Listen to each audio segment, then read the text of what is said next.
Hi everyone, welcome back to my channel. I'm going to start with all the products. So I've got a brick stencil from Stampin' Up. I've got a cloudy border stencil from MFT and some distressed crayons. I've then got the Hoppy Easter Lawn Fawn stamp set, the Sun Bunny Lawn Fawn stamp set, Bicycle for You for the veil and the flowers, Booyah for the pirate hat, and Meow You're Doing for the one of the kitties. I'm then going to use the picket fence and the garden border dies, and they do come with some other pieces, the grassy border die and the spring sprig for some flowers, and also the mushroom house, I always get that wrong, for some more flowers. So I'm going to start off by making my brick wall for this Peter Rabbit inspired. And I've actually dragged out my grit paste in opaque. I know I said when I got this that I was going to do all these wonderful things, and I just haven't got there. So I finally pulled it out. I thought this was perfect for this. I'm using some watercolor paper just because I like the texture in the background as well, and also it will handle some moisture from like natural moisture because this is a paste. So it will be wet before it goes on, or as it goes on. But the grit paste in opaque is the one I'm going to use, and it just gives this lovely, it's almost like, I want to say it's almost like a marshmallowy texture. It's kind of, but with grit in it. So it's very cool, and it's very easy to manipulate and move onto the stencil and get it set up ready to go kind of thing. So I'm just covering all of my little bricks. I do have another brick stencil from Tim Holtz, but the bricks were much bigger, and I just wanted this the smaller bricks just worked better size wise for what I'm doing, so that's why I went with that. And also on my I used some press and seal, which is just like it's kind of like it's sticky on one side. It's not really sticky, but it's kind of like sticky on one side, and it just helps to keep the moisture out of the the air out of the tub. So for my background, again, I'm using the same watercolor paper. Any brand will do, really. You've just got to play around with things like watercolor paper and different textures and things like that. And I'm just using the MFT cloud. I think this is the mini, no, it's not the mini clouds, it's the clouds border stencil, sorry. And I'm just turning it as I'm doing one row of clouds. I'm then turning it to get a different shape of clouds or a different arrangement of clouds, and I'm using speckled egg for this one. And this is actually a makeup brush, but I know a lot of craft companies have come out with these like blending brushes. There's quite a lot out there, so I'm just using a makeup brush. It works for me. So I actually don't know if it's much cheaper than the craft ones. Some of them are, but use what you have. I also like the texture of the watercolor cardstock with the clouds, because it gave them the clouds more texture as well, which I quite like.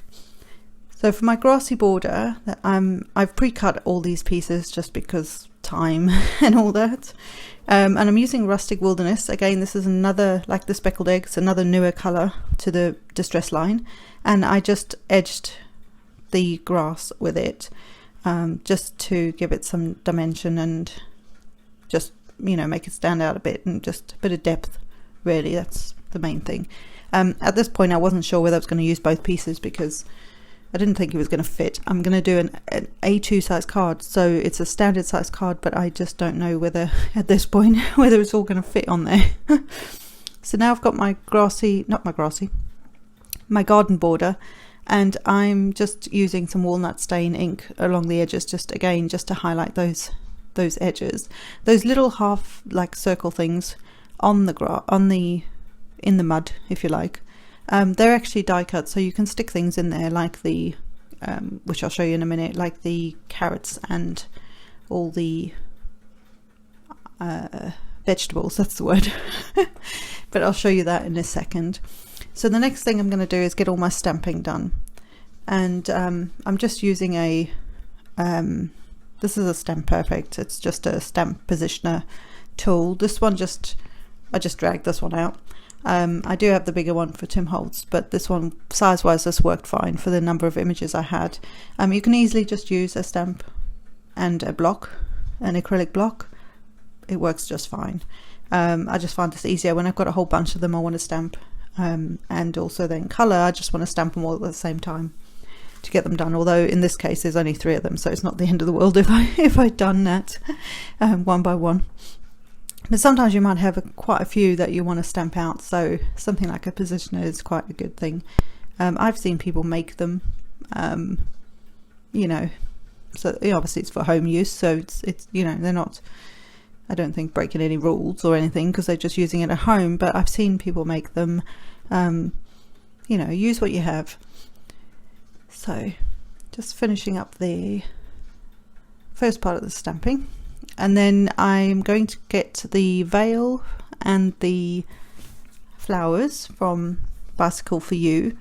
So this is this probably doesn't make a lot of sense at this point because it's Peter Rabbit, so why have I got, you know, some odd stamps here which don't, nobody's a bride in this one. Basically I've partially stamped the veil part, so the veil part is actually going to become Benjamin Bunny's blanket. This is where all these funny little pieces are coming in. The flowers are for his hat. He has this like floppy hat, or what I would call a floppy hat. So the closest thing to a stamped hat that I had was the pirate hat from Booyah, which is what I'm going to stamp next. But I'm also going to put some tiny pieces of washi tape, like I did with the veil, in there so that I cover up the skull and bones, because obviously that's not very Peter Rabbit, is it? So I'm just covering that up, and then I will ink it, and then I will carefully with a pair of tweezers remove that washi tape so that it doesn't, you know, so that we only get the ink where we want it. I did actually overstamp. I obviously missed a couple of pieces because it's so small. A couple of areas where the ink still got onto, but I try and fix it in a second with a sand eraser and then with my craft knife. And in the end I thought, well, actually his hat is going to be dark enough color wise, so it probably won't make that much difference, and to be honest you can't really see it in the end. But I do have to tweak the hat. I have to tweak the veil, which will become his blanket, and I did do that off camera just because it took quite a long time for me to fiddle and faff with it to get it to look as close to what I wanted and what I had seen the images of him online. So yeah, you'll see him when we come to making the card, all put together with his hat, his floppy hat, and his and his little blankie and all that. So next thing, I'm going to speed this up quite a lot, again for time, because it's quite a long video. And I didn't know what, well, the cat's name is Cat. Mr. McGregor always calls him or her Cat. He does use another name, but I'm not going to say that on here. But, you know, I didn't really look at the colour of the cat, so I just did. I used a warm grey 5 and 3 just to get a nice colour. I always feel like my cats need to be this sort of grey tone. Kind of like black cats, but not really, if you know what I mean. I don't know why. I'm not very good at like creating black and white cats or ginger cats or something like that. And they're not, not that I wouldn't welcome them into my home, but they're not my favorite kind of cat. Like I like black and white cats and things like that. So, and my cat is very black, so and very fluffy. What I also wanted to do on the bunnies is give them their outfits, which I nearly forgot as I started colouring. So the one on the top is going to be Benjamin Bunny, mostly because he's got his hand is actually, it was perfect when I saw the stamp, his hand is doing what I wanted to do, and it's very symbolic of the image of him in the books. And the bottom one is going to be Peter Rabbit. So for the colouring, I'm using E33 and I think it's E31. It's either, yeah, these are the lighter ones, and then I go one darker, so I'll do 33 and 35 for Benjamin, just so that, because he's more of a, he's just a darker tone of brown, I thought, anyway, from what I could see. This is not super true to true to life or anything like that, but I love Beatrix Potter. I love the stories. I love everything about it. When Crafters Companion brought out the craft DVDs and CDs, sorry, if anybody's still got them, I still have mine because I just adore the images. Obviously it's a what do they call that, an angel policy use, but I just adore them. They're such beautiful artwork, and the story of her life is just fantastic. So anyway, I'm going to keep colouring these guys in.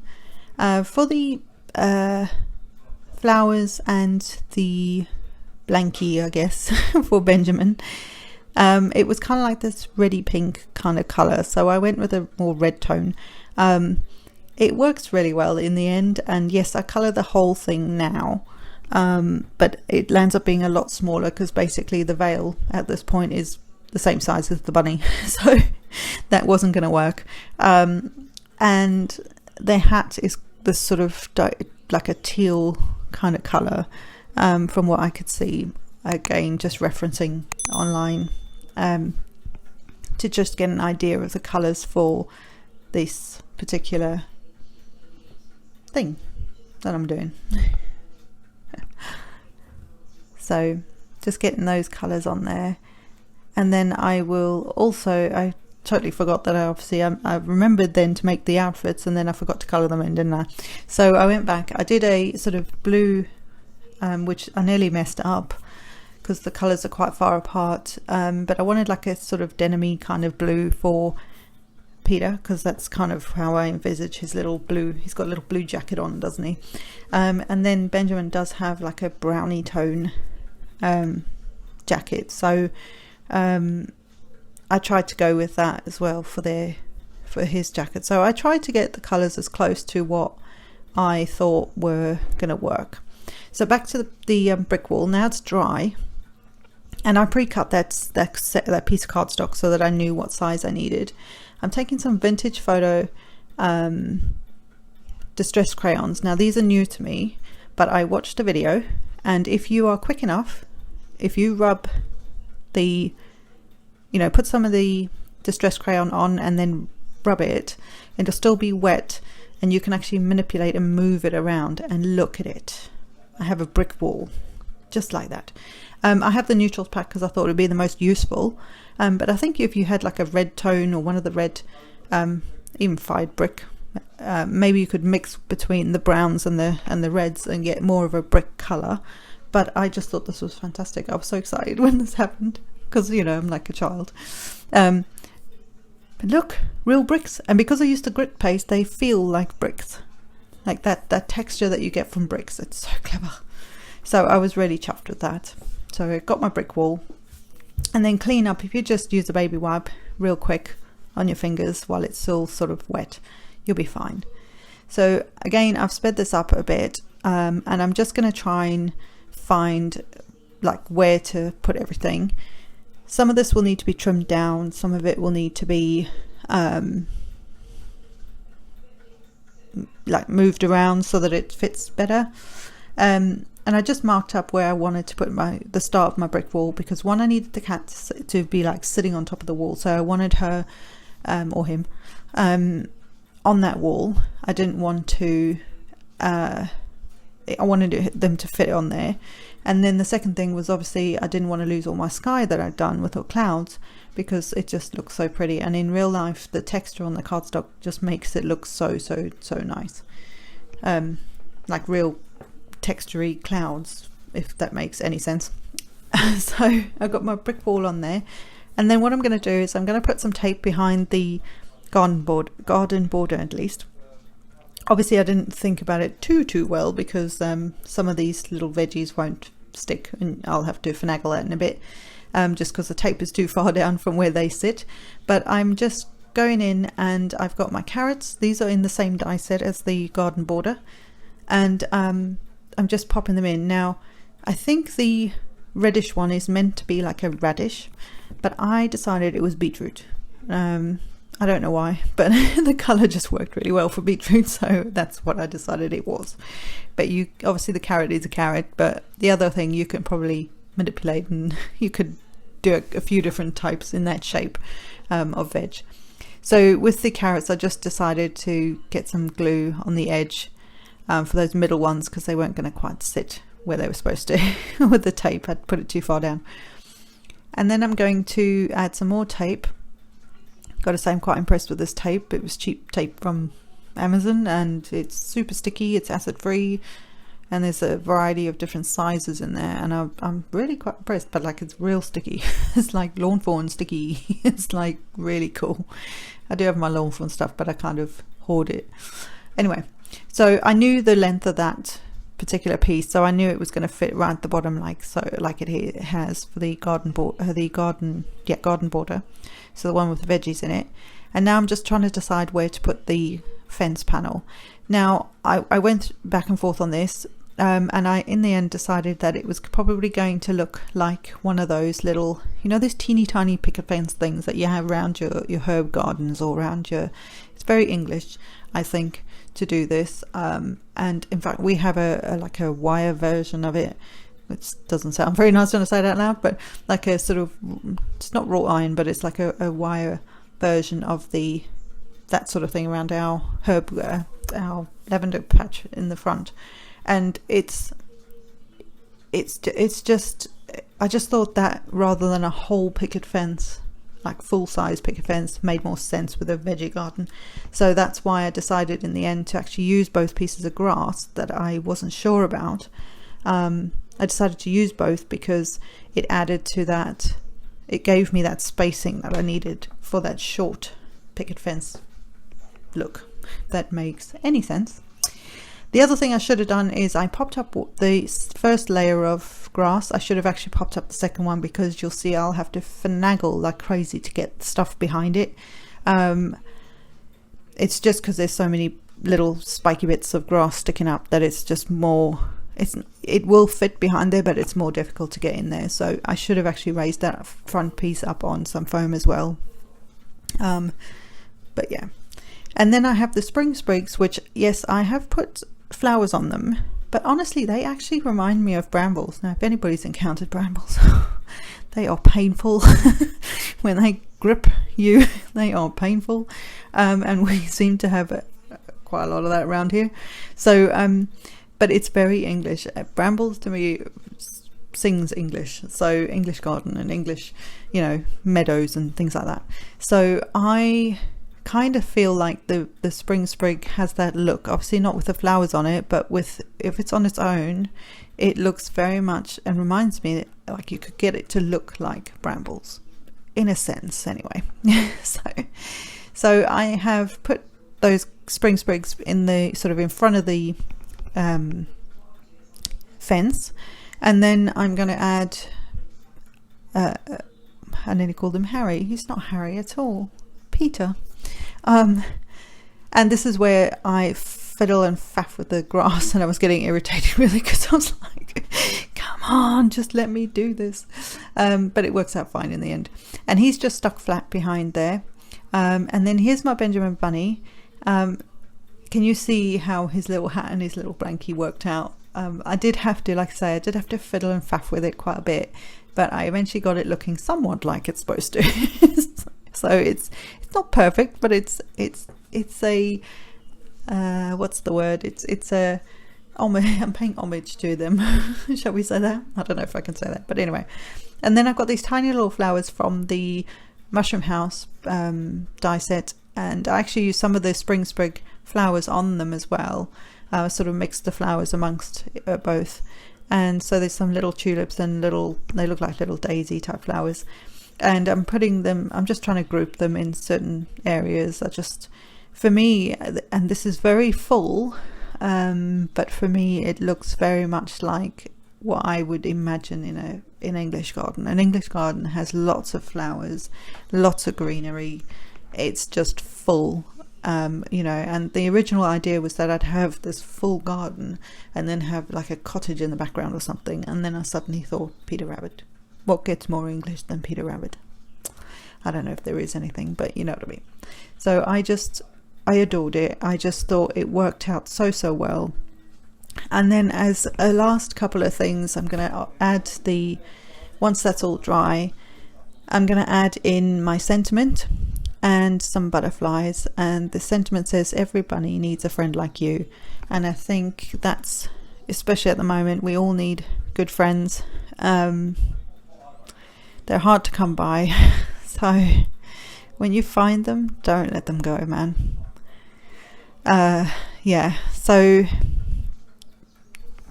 I'm just sticking the little butterflies on.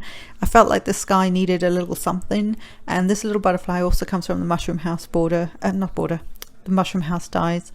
I just noticed it was on there, so I thought perfect, and it's a beautiful size. It just works. I mean, granted, it's almost the size of the cat's head, but it's not quite, so it's okay. And then as a finishing touch, I'm going to add some glossy accents to obviously I need to get this on my card base as well, but I'm going to add some glossy accents to the butterflies, and then I'm going to add some Nouveau White Blizzard crystal drops, is that what they're called, to the in White Blizzard to some of the flowers in the front. The ones in the back I left plain because I thought then you've still got that contrast between the front and the back, and there's, again, it gives it different depths, or at least that's what it felt like for me. And the White Blizzard is just like a clear glitter, so once it dries you will see it much better. It will sparkle really well. So just going to put this now onto just a white card base. I did have, you probably noticed, some glue issues through this.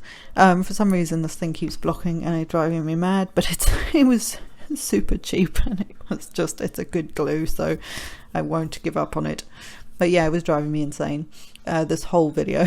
So, and then just carefully putting this onto the card base. I decided to go with a wet glue because I had some wet stuff on the outside, and I thought, no, my luck, I'll stick my hand in it. If it's like a double-sided tape, I might land up having to, if I don't stick it quite right. So wet adhesive for something like this works much better, in my opinion. I mean, work with what you have, But there you go. I mean, the glossy accents and the stickles would work. The Nouveau has to dry still, and I'm so in love with it. I was so chuffed with how it turned out. My Benjamin Bunny worked really well. I hope you guys enjoyed this, and just remember that everybody needs a friend like you. So don't forget to check in on each other and make sure that you're all okay. So yeah, and I hope you enjoyed this, guys. Thanks so much for all of you who stay to the end, for all of you who watch all my videos and comment. I read them all. I may not get back to everybody, but I read them all, and I'm so blessed. So thank you, guys, and I will see you later. Bye.